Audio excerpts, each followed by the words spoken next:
Itu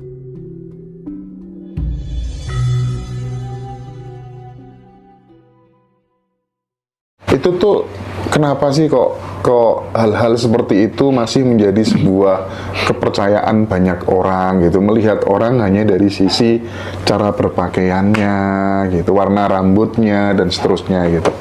Ya, manusia itu tidak ada yang tidak punya subjektivitas. Setiap manusia mempunyai subjektivitas, artinya pikiran, kecurigaan. Ya, misalnya saya melihat Mas Indra, saya curiga. Mas Indra itu saya lihat berkali-kali kok post di jin terus. Apa punya agen toko jin tuh ini? Ini kan subjektivitas pikiran misalnya ya. Jatikusumo tuh kok mesti pakai item-item anu ini apa? Aliran itu? Sesat gitu ya? Aliran sesat. Itu ya. Jadi itu tidak bisa dipakai ukuran. Dan sebenarnya untuk wanita rambut itu harus sering banyak sinar matahari. Ya, karena di dalam perut wanita itu ada namanya indung telur. Indung telur itulah yang dalam agama disebut buah koldi. Hei Adam, jangan kau petik buah koldi itu karena engkau akan memikul beban dosa. Nah, kalau buah koldi itu dikirim sperma oleh laki-laki, lahir bayi.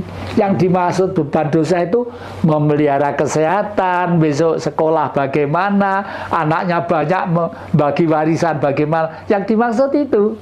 Tapi kalau bisa mendidik dengan baik seperti leluhur-leluhur kita waktu masih ada budi pekerti di dalam kurikulum sekolahan, ya semua istimewa. Bapak ibu saya itu putranya 11. Ya dilalah sekarang tuh hidupnya itu mapan-mapan meskipun sederhana ya, mapan-mapan gitu. Saya garis bawahi yang Jati ya. Jadi cerita tentang siksa kubur, angan-angan tentang surga itu adalah buatan penjajah. Iya sih, bener ya? Betul. Oke. Nah, kalau orang Jawa sendiri memaknai surga di dalam diri itu kondisi yang seperti apa yang Jati? Orang Jawa sendiri itu sebenarnya sangat percaya kepada ajaran Rasulullah atau Nabi Muhammad. Ya. Dan saya yakin, Jati pribadi yakin, beliau itu bukan orang Arab, orang Jawa. Ya. Orang Jawa saya bisa membuktikan satu, beliau waktu muda namanya Hamdanahu. Beliau murid tercerdas, terbijak, dan pandai, murid seorang Brahmana, ada di Gunung Penanggungan sini. Itu setelah Atlantik, Gunung Penanggungan sini ada sekolahan ya, dipimpin seorang Brahmana. Lalu yang pinter-pinter muridnya itu disebar seluruh dunia. Seluruh dunia. Hamdanahu namanya Nabi Muhammad waktu muda. Hamdanahu, kamu pergi ke sana, ke barat sana. Di sana ada negeri yang terdiri dari padang pasir. Suku Quraisy itu keras banget. Waduh, menganggap wanita itu adalah sudah menjadi budak, menjadi ini gitu. Sebarlah ajaran ke sana, ajarilah sesuatu yang baik gitu. Akhirnya dikejar-kejar oleh orang suku Quraisy, bersembunyi di Gua Hira. Saya pernah masuk di Gua Hira, ya. Masuk ke sana. Kenapa? Sembunyi. Oleh karena itu pengikutnya kalau mau memberi makan adalah menunggu matahari terbenam, baru dikirim makanan. Itulah asal mulanya peristiwa bulan puasa. Asal mulanya seperti itu.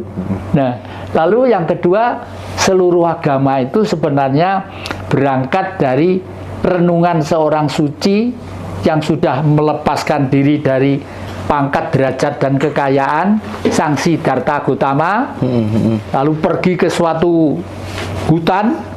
Saya kaya raya, saya waduh bermata berlian dan selalu makan aja, ada yang dulang, ada keringetin, ada nyiapin semua gitu ya. Tapi rakyat saya kok miskin.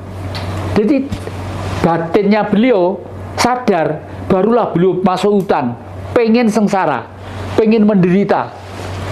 Menderita kok pengen. Belum tentu kalau menderita itu tidak menyakitkan, belum tentu. Karena apa? Justru waktu itulah beliau menemukan 5 dasar fondamen yang menjadi dasar ajaran seluruh dunia. 1, angan-angan benar. pikiran bener, tutur kata bener, pribadi bener, bergaul bener, gitu. Bener-bener 5 itulah oleh Bung Karno dimodernisir supaya gampang. Apa namanya? Marhainisme. Nah, inilah terkait dengan 65. Kenapa 65 Bung Karno dijatuhkan atas dorongan Amerika lewat kekuatan yang namanya Orde Baru? Karena yang menakutkan adalah marhainisme tadi itu. Karena kalau orang bermarhainisme itu otaknya menjadi cerdas, pikirannya menjadi waras, menjadi sehat gitu. Udah sehat gitu. Nah ini oleh karena itu 65 marhainisme dilarang. Akhirnya Orde Baru yang tidak Pancasila PKI. Kenapa Orde Baru 32 tahun harus diturunkan? Ya karena nyimpang dari norma kebenaran sejati hukum sejarah tadi itu. Iya.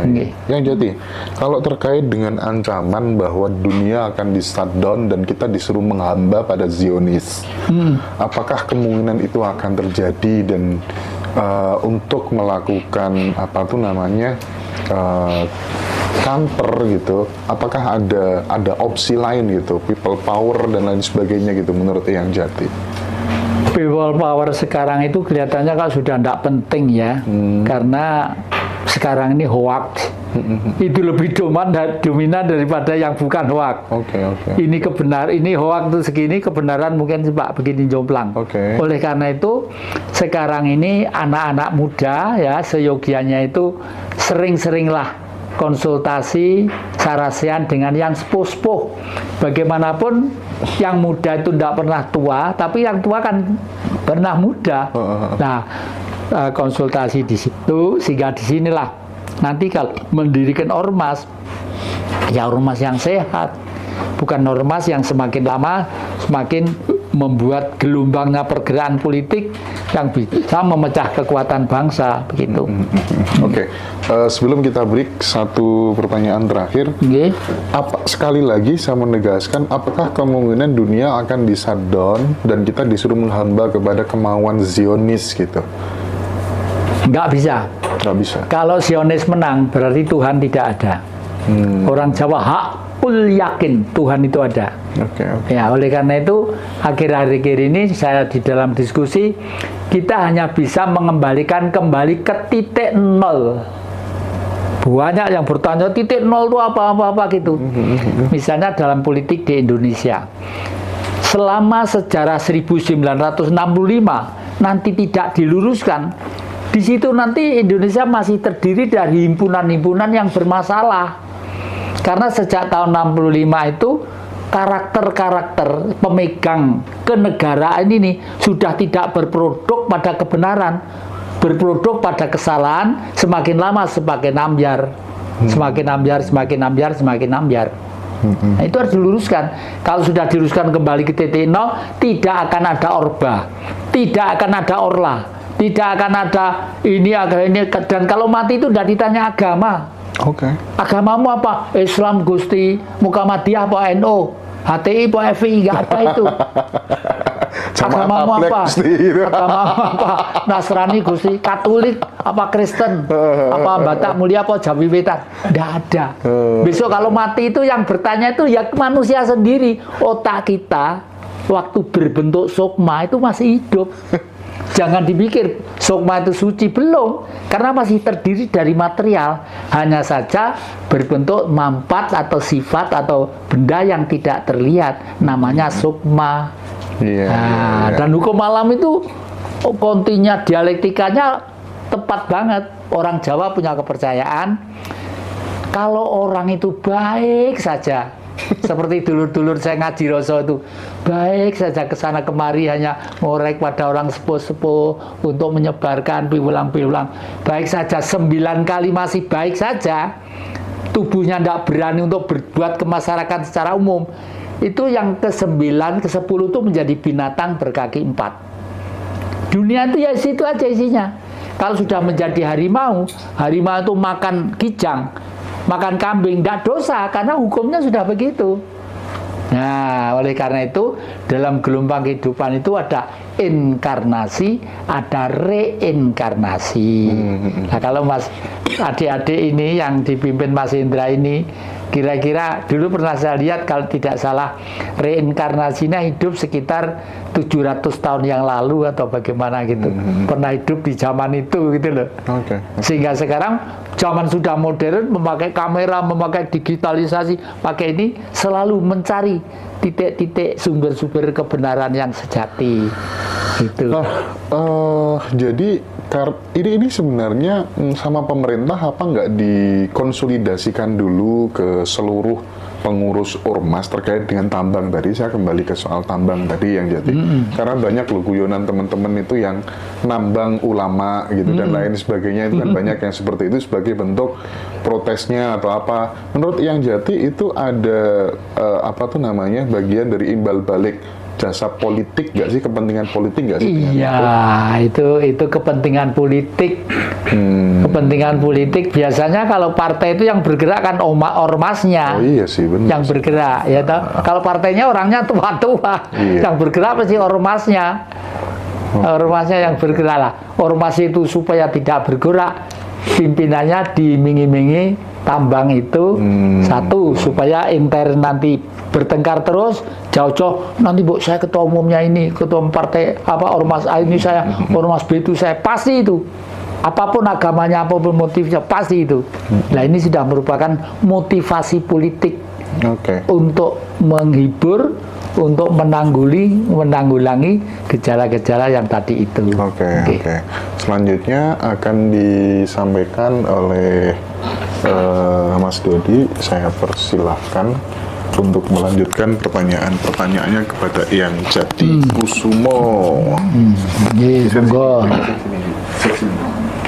Biar pandangannya